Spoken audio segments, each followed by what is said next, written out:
die kinders. Daisy kyk my so gluur my so aan, weet ek. Al die kinders, kan na die kinder kyk, as daar kindertjies is. Ja. Ons het aan die einde gekom van 'n reeks wat ons oor 8 weke bedien het, genaamd Slaves to Sons. En saam met hierdie reeks het ons ook 'n kursus aangebied op Sondag aand. Kan ek sien, wie was by daai kursus? Het julle die kursus geniet? Man, dit het my lewe aangeraak. Die kursus is geskwee op 'n materiaal deur Jack Frost. En as jy dalk nie die kursus kom bywoon en jy wil graag daai video materiaal kry, stuur vir my 'n boodskap en ek kan dit vir jou aanstuur. Ons het elke Sondag na afloop van ons kursus, ons stuur ons die video materiaal uit op ons groepie vir die kursusgangers. En regtig, ons het in groepbesprekings het ons by goed uitgekom waar mense hulle harte oopgemaak het en gekonfronteer is met waarheid. En dat daai waarheid ook ons lewens kan transformeer. En ek is opgewonde ook dat Toby en Johan se boek en die kursus wat saam met dit gaan gebeur, ook op die rug kom van hierdie kursus, van Slaves to Sons. So ek voel regtig dat die Here ons gemeente in 'n vrymakingsproses wil invat. Want die Lewe en Oorvloed boek is geskroei op grond van die feit dat soveel mense, die woord sê, God wil vir jou lewe van oorvloed gee, maar soveel mense beleef dit nie. Hoekom nie? En hoe kan ons jou help om vry te kom en los te kom van daai goed wat jou verhoed, om in daai volheid in te stap van wat God vir jou wil gee. So wat 'n voorreg om vanoggend die laaste boodskap in hierdie reeks te bedien. Liefde vir die wet versus die wet van liefde. En eintlik gaan vanoggend se boodskap alles oor die vraag, staan jy as kind van God onder die wet, of staan jy onder genade? Ons hele reeks het gegaan oor geestelike slawerny, waaruit God ons wil uithaal, en hy wil ons in geestelike seunskap invat.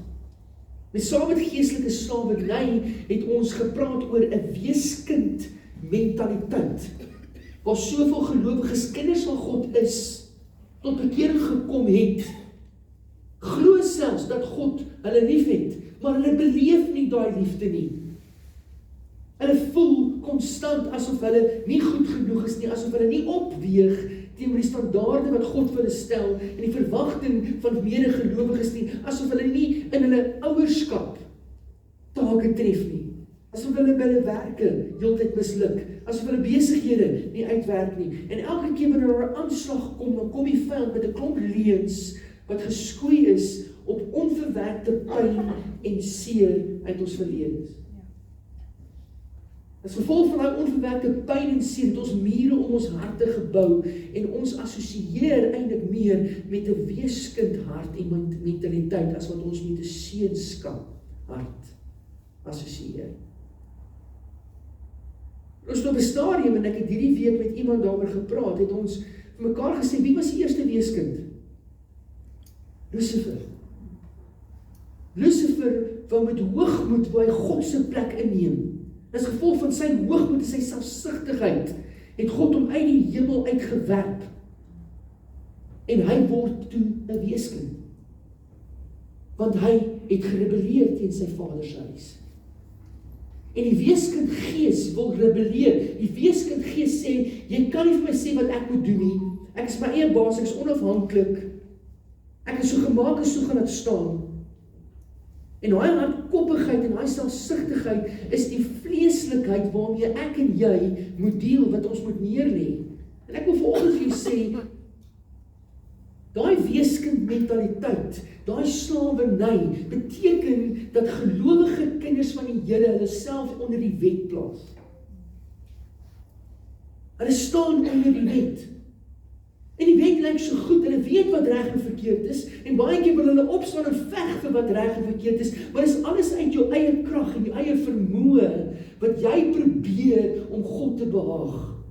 En maak nie saak hoe hard jy probeer nie, uiteindelik faal jy. Uiteindelik misluk jy. Want die wet bring nie vir jou die oplossing nie. Die wet bring nie vir jou vrymaking nie. Die wet bring vir jou straf en veroordeling en verwyt. Dis wat die wet bring. Die wet het wel vir jou God se wil kom bekend maak, en God se heiligheid kom tentoonstel, ja, maar die wet bring nie verlossing nie. Die kruis van Jesus Christus bring verlossing. Want niemand kan die wet in sy totaliteit onderhou nie. Almal van ons, uit ons eie krag uit, faal ons sukkel, ons stamp ons koppe, ons misluk. En ons het die genade en die liefde van 'n Vader nodig. So staan jy onder die wet, gaan jy die wet se wrath, is daai Engelse woord, moet face. Maar staan jy onder genade, dan wil die Here vir jou verlossing gee. En vanuit genade is dit geskoei op verhouding. Verhouding met die Vader, verhouding met Christus, Jesus. Daai was net vir effek, wat ek dit in gegooi het, dat julle weet. Blaai saam met my, na Galasiërs hoofstuk 4. Galasiërs hoofstuk 4. En ek wil graag vers 3 tot 7 voorhou, en ek dink eintlik aan waar ek hierdie reeks begin het, toe ons gepraat het oor slawerny versus seunskap. Ek wil uit dit uit, wil ek die ding deurtrek, dat ons verstaan, hoe antwoord ons hierdie vraag, is jy onder die wet, of staan jy onder genade? Want uiteindelik, as jy uit slawerny wil losbreek, moet jy iets verstaan van God se genade, wat God vir jou gee. Want jy gaan hier uitstap en jy's deur 'n kursus en jy's toegerus, maar nog steeds gaan jy môre oormôre die dag daarna worstel met 'n gedagte, of jy gaan dalk fouteer, of jy gaan dalk misluk. En dan moet jy kan opstaan, want jy's 'n seun. En seuns maak foute. En jy het 'n Vader wat jou embrace met oop arms. Mits jy bely en erken en sê, Here, hier is ek. Dis wat die genade van die Here beteken. Wat sê Galasiërs 4 vers 3, van vers 3, toe ons nog geestelik onmondig was ons slawe van wettiese godsdienstige reëls. Ek wil sommer onmiddellik daar stil staan, en ek wil hê jy moet sien daai term geestelik onmondig, en baie vertalers gaan hy praat van, toe ons nog kinders was. Ons was nog kinders. En onthou, deur die loop van hierdie reeks het ek met jou gedeel, dis goed, ons wil kinders van die Here wees, maar ons wil nie kinders, met ander woorde onvolwasse bly nie. Ons wil opgroei. Ons wil die dinge van 'n kind agterlaat, en ons wil opstaan in volwassenheid, ons wil uiteindelik seuns in ons Pa se huis wees. Ons wil die boerdery kan oorvat. Ek praat vanoggend met iemand en ons kan praat, as ons nou Johannes se voorbeeld gebruik, Johan Nieuwenhuizen boerdery. Hy is die pa. Uiteindelik, as hy 'n seun het, sou hy graag sy seun wil in daai besigheid intrek en sê, kom ons maak dit nou Johan Nieuwenhuizen en seun boerdery. Maar jy kan nie 'n seun byvoeg as jou seun nie verantwoordelikheid vat nie. En as hy nie bereid is om te onderwerp aan sy pa se missie nie, nie waar nie. As hy nie bereid is onder sy pa in te kom nie, en God se hart is om in vennootskap met ons toe te tree, om ons ambassadeurs te maak in sy koninkryk, maar is die vraag is ons bereid om te onderwerp aan ons Vader se missie? Of wil ons eie planne? Wil ons hê God moet ons planne seën? Hier's wat ek wil doen, Here, kom seën U dit. Of het jy gevra, Here, wat wil U hê moet ek doen? Hoe kan ek inslop by U plan? Soveel mense weet nie wat hulle doel is in die lewe nie. Kom net by die Here se hart uit. Begin sy liefde ervaar en begin sy liefde uit te gee, en jy gaan purpose vind. Ek kan jou waarborg in die lewe. Jy gaan ophou wonder waarvoor God my hier geplaas het, wanneer jy die volheid van sy liefde en sy identiteit joune maak. En jy vrede en rus vind in jou Vader se huis. En vanuit daai oorwinning en vrede wat jy het, intree as kind van God en begin daai liefde deel met ander mense om jou. Nou, interessant dat die wet, as jy die konteks lees van Galasiërs, dan praat hy, sê die wet was soos 'n toesighouer. 'n Toesighouer totdat Christus gekom het. So die wet het vir ons gewys, wat is die pad na die volgende? Die wet kon nie vir ons dit moontlik maak, hy kon nie vir ons die krag gee om in oorwinning oor sonde te kom nie. Hy het wel vir ons uitgewys wat sonde is. En ten aanskoue van die wet het nie een van ons gevoel, ons leef op teenoor hierdie standaard nie. Nie een van ons kan dit maak, ons is nie goed genoeg nie. Dan kom hy en hy sê, maar toe die tyd wat God daarvoor bepaal het, aangebreek het hy sy seun gestuur. Hy het 'n vrou gebore, van sy geboorte af was hy aan die wet onderworpe. Om ons, wat aan die wet onderworpe was, hoor mooi, los te koop, sodat ons as kinders van God aangeneem kan word. Jy's losgekoop onder die wet uit. Jy's losgekoop van die vloek wat die wet gebring het. Ek wil net myself daar in die rede val. Hoofstuk 3 vers 10, as jy daar by Galasiërs is, kan jy vinnig loer. Maar almal wat staat maak op die onderhouding van die wet, val onder die vloek. Almal wat staat maak by die onderhouding van die wet, val onder die vloek, want daar staan geskryf, daar is 'n vloek op elkeen wat nie stiptelik alles doen wat die wetboek vir hulle voorskryf nie. As jy een deeltjie van die wet val, dan het jy die hele wet geval. En dis die punt. Niemand van ons is sonder sonde nie. Niemand van ons kan opweeg teenoor die standaard nie. Dis interessant wanneer jy in konflik is met iemand in 'n verhoudingskonteks. Hoe geneig ons nie om onsself te verdedig nie. Ons wil sê, nee man, dis nie ek daai nie. Ek het so opgetree want jy het dat gedoen. Ons almal is reg om onsself te regverdig. Die punt van die evangelie is dat ons erken ons maak dit nie. Uit ons eie krag uit kan ons nie. En die oomblik wanneer jy erkenning gee aan waar jy val, kan die bloed van Jesus Christus kom en jou reinig. Kan hy jou vrykoop. En omdat ons sy kinders is, het God die gees van sy seun, ek is terug by Galasiërs 4, in ons harte uitgestuur. En in ons roep hy, Abba, dit beteken Vader. Jy is dus nie meer 'n slaaf nie. En ek wil by sê, jy is nie meer onder die wet nie. Jy is nie meer vasgevang in daai siklus van ek probeer my beste en ek kan dit nie regkry nie en ek voel veroordeling en spyt en verwyd en skaamte. En dis wat die wet kom doen. Dis die slawerny van die wet. Jy is nou 'n kind van God en omdat jy 'n kind is, het jy ook sy erfgenaam geword. Jy is 'n erfgenaam saam met Jesus Christus. Jy is nie meer 'n slaaf nie. En ek sal eintlik in daai konteks nie praat van kind nie, ek sal praat van seunskap. Want hier gaan dit oor, dis 'n seun wie die erfgenaam kan word. 'n kind het nog nie die volwassenheid nie, maar 'n seun het. 'n seun kan verantwoordelikheid vat vir sy erfporsie, wat sy pa vir hom nalaat. Maar 'n kind gaan hy erfporsie vat en hy gaan dit onverantwoordelik spandeer en uitgee op die verkeerde goed. Maar 'n seun sal opstaan en die baton, die mantel van sy pa vat en sy pa trots maak. God roep ons as seuns en as dogters in sy huis. Hoor wat sê Galasiërs 3 vers 13. Christus het ons losgekoop van die vloek wat die wet meebring, deur in ons plek 'n vervloekte te word.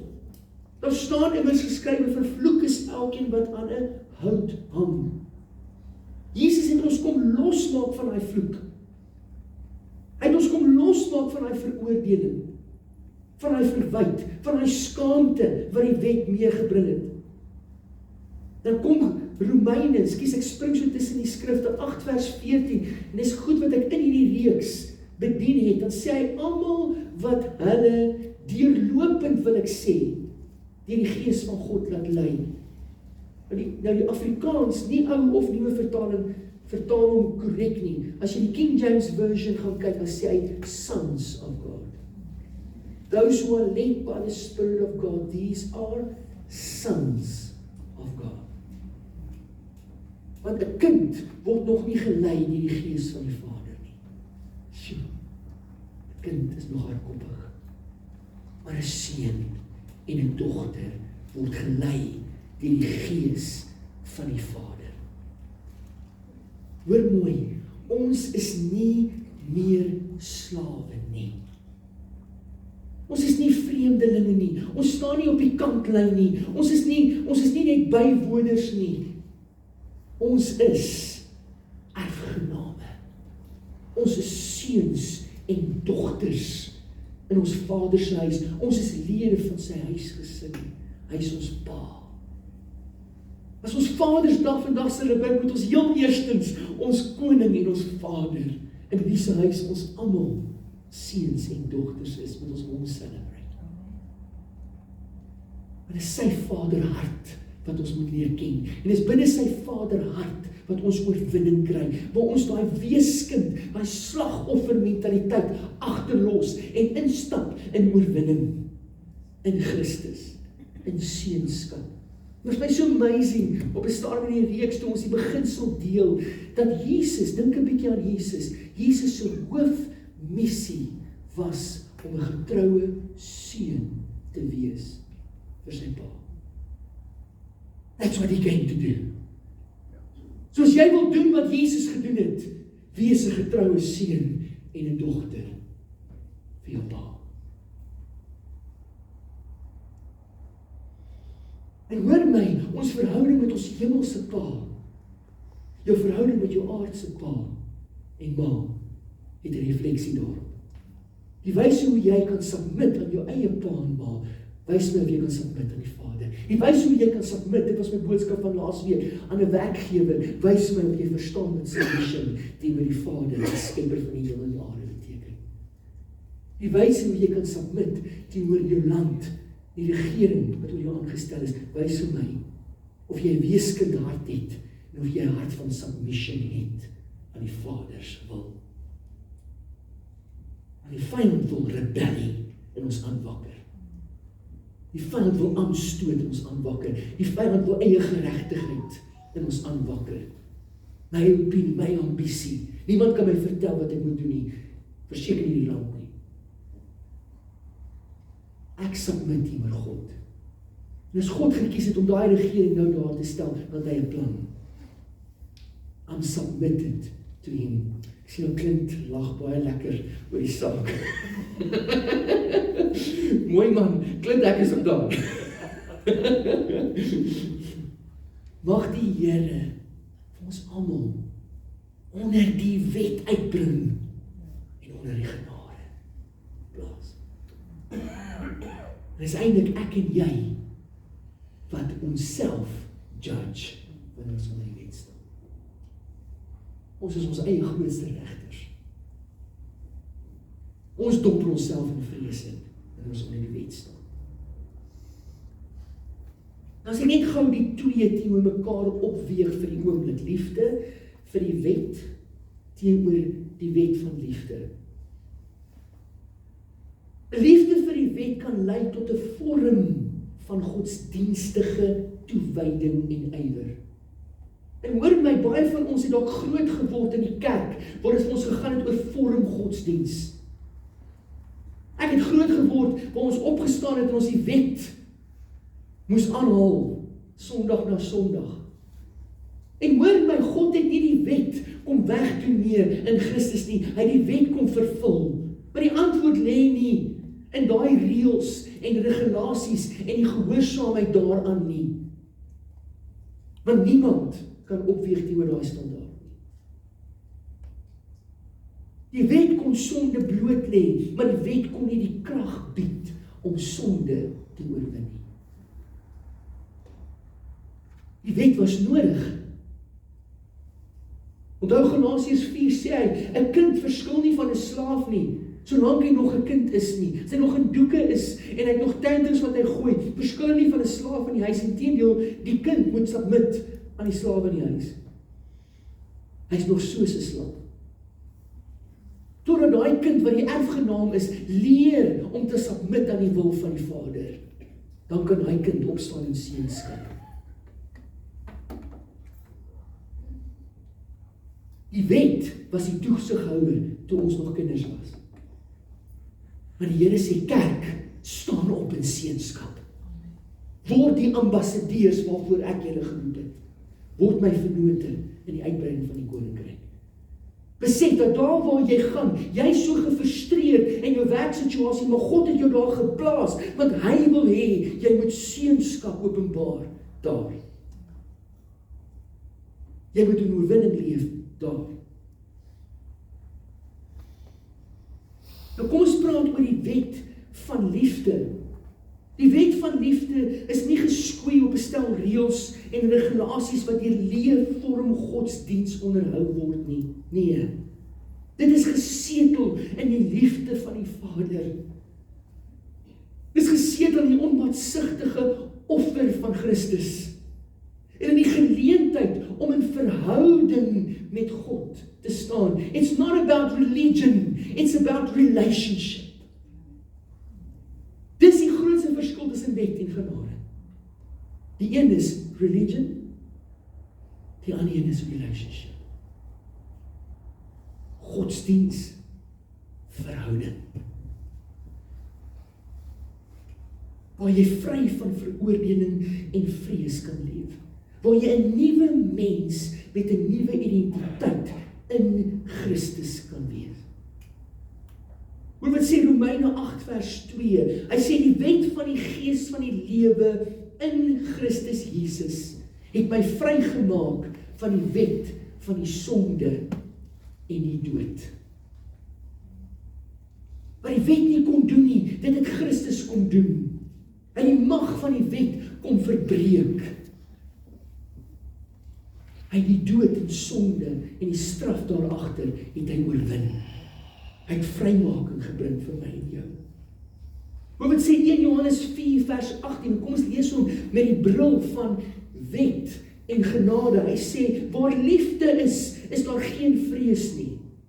Waar liefde is daar geen vrees nie. Want volmaakte liefde verdryf alle vrees. Want vrees, iemand wat onder die wet staan, verwag straf. En hy wat vrees, het nog nie volmaak geword in die liefde nie. Staan jy onder die wet, of staan jy onder genade? Wat is die uiteinde van die wet van liefde? Jesus staan op en hy sê, in Johannes 13 vers 34 en 35, 'n nuwe gebod gee ek julle, dat julle mekaar moet lief hê. Hoe? Soos ek julle lief gehad het. Hieraan sal almal weet dat julle my disippels is, aan julle liefde vir mekaar. Ek sê hierdie week vir iemand, luister wat hierdie skrif sê. Jesus sê, julle moet mekaar lief hê, soos ek julle lief gehad het. Ek het eendag hieroor bedien, as jy sal onthou. Dis die onmoontlike uitdaging. Hoe het Jesus ons lief gehad? Jesus is gemartel, hy het die sonde van die wêreld op hom geneem. Hy is opgespoeg en hy is geskel. Hy het die doderyk betree en die sleutels gaan terugvat in die doderyk. Dit was die som totaal van sy liefdesdaad vir ons. So vir my om lief te hê soos Jesus, is onmoontlik. Onmoontlike uitdaging. So ek het die krag nodig wat net Jesus kan gee, om lief te hê soos Jesus van my vra. Submission. Here, ek kan nie my vrou lief hê soos Jesus my lief gehad het nie. In myself sukkel ek val uit die bus uit. Maar as ek onderwerp aan Jesus en sy krag vind, dan het ek my vrou lief. Ek kan nie my kinders lief hê en vir hulle 'n vader wees soos Jesus my vader is nie. Uit myself uit gaan ek val. Maar as ek submit en sê, Here, net deur die krag, then I'm gonna do it. Want hy het vir my die voorbeeld gestel, dat ook vir my die krag omgee, want sy gees is in my. The more I submit to him, the more I'm able to love like he loved. Dis nie uit my eie krag uit nie. Eie krag, weet. Gaan harder probeer, my vrou lief te hê. Gaan fail. Ek gaan fail. Eie krag, weet. Maar submission onder die krag en die vermoë en die genade van Christus, that's genade. Dis genade. Ons staan nie meer onder die wet nie, ons staan onder genade. Ek het die krag nodig. Ek wil gou iets uitbeeld. Jare terug het ek 'n kursus gedoen. Dit was nie eers 'n geestelike kursus nie, dit was 'n sekulêre kursus oor breinvermoë. En die verstaan van, jy het 'n subconscious en 'n creative subconscious. En hoe daai goed inwerk. Dit is 'n baie interessante kursus, maar op 'n stadium het hierdie ou een ding gesê, en ek gaan dit nou uitprobeer beeld, soos wat daai persoon het my gesê het, en vergewe dat ek nou reguit gaan vra. Ek moet my nie probeer geestelik antwoord nie, maar ek het antwoorde nodig. Wat in hierdie lewe moet jy doen? Nee, hou op eet, gaan dood. Wat moet jy eet? Wat jy doen? Moet jy eet nie. Wat moet jy doen? Help my gou. Nee, jy moet nie asemhaal nie. Hou op asemhaal, gaan doen. Wat moet jy doen in hierdie lewe? Kom on. Die Here lief hê. Nee man, draai jou rug op die Here. Skel hom, vloek hom as jy wil. Dis mos jou keuse. Wat moet jy doen in hierdie lewe? Ekskuus? Jy moet niks, jy moet wil. Jy moet niks doen, jy moet Ja, wil. jy het nou my preekie so vir my wil preek. Daai ou sê, hy sê, jy moet doodgaan. Jy gaan nie vir ewig in hierdie lewe leef nie, jy moet doodgaan. En hy sê, you need to take up space. That's about it. Jy moet spasie opneem. En jy moet doodgaan. Jy hoef nie te lewe nie. Jy hoef nie asem te haal nie. Jy hoef nie toilet toe te gaan nie. Jy kan dit ook stop doen. Jy hoef niks te doen nie. Die probleem is, soveel kinders van die Here leef met ek moet. Ons moet kerk toe gaan. Jy hoef nie. Ek moet skool toe gaan. Hou op skool toe gaan. Bly op straat. Word niks in die lewe nie. Hoor julle my punt? Daar's niks wat jy moet doen nie. Dit gaan oor jy wil. Ek moet nie. Moet is staan onder die wet. Ek moet my naaste lief hê soos myself. Nee, ek wil my naaste lief hê, want Jesus het my so lief gehad. Ek wil my kinders opvoed in die weë van die Here, want ek wil sien dat dit wat God in my kom belê het, dat daar 'n nalatenskap is vir hulle. I want to do it. Ek wil kerk toe kom, want weet jy, ek besef as ek nie kom nie, as ek dit gaan neglect, gaan ek nie in fellowship staan, ek gaan nie inspraak in my lewe hê nie. Ek wil onder medegelowiges sy inspraak opkom. Ek wil song worship. Ek wil. Moet nie. Leef jy met ek moet, of leef jy met ek wil? Ek wil is verhoudingsgedrewe. Ek moet is reëls en regulasies met straf en veroordeling as jy dit nie reg kry nie. Ja. Leer dit vir jou tiener. Werk. Jy moet niks nie. Hou op as jy wil. Maak die keuse of jy wil. It's up to you. Kom ons vergelyk net voor ek afsluit. Liefde vir die wet aan die een kant en die wet van liefde aan die ander kant. Kyk Annelies, jy dan 'n vermoë, ek sien hierdie goed voor die tyd nie. Hier kom dit nou. Liefde vir die wet beklemtoon reëls en gehoorsaamheid aan my reëls. Terwyl die wet van liefde beklemtoon liefde en genade vanuit verhouding. Dis verhoudingsgedrewe. Liefde vir die wet lei tot skuld, veroordeling, straf. Terwyl die wet van liefde lei tot vryspraak, vergifnis, versoening met die Vader. Liefde vir die wet fokus op uiterlike gedrag. Het gaan alles oor uiterlike vermoë, gedrag, eie krag, eie poging. Terwyl die wet van liefde fokus op innerlike transformasie. Liefde vir die wet is slawerny in sonde. Want maak saak hoe hard jy probeer nie, jy is steeds 'n slaaf van dit wat jy nie reg kry nie. Terwyl die wet van liefde vryheid in Christus bring. Liefde vir die wet, menslike poging, ek het eintlik net gesê, eie krag. Terwyl die wet van liefde is goddelike krag. Ek is afhanklik van sy krag, sy genade. Dis nie uit myself uit nie. Liefde vir die wet is afhanklikheid en onderworpe, afhanklik en onderworpe aan die vlees. Maar die wet van liefde is afhanklik en onderworpe aan die gees. Staan jy onder die vlees, dan staan jy onder die wet. Staan jy onder die gees, staan jy onder genade. Dis net deur sy genade wat ek kan staan. Hosea 10 vers 12, het iemand hierdie week na my toe gebring. En toe ek my voorberei, toe kom die Here, en hy praat verder.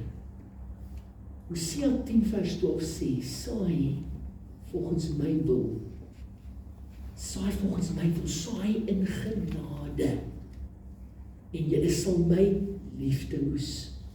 Ploeg vir jou 'n nuwe land, kind van God.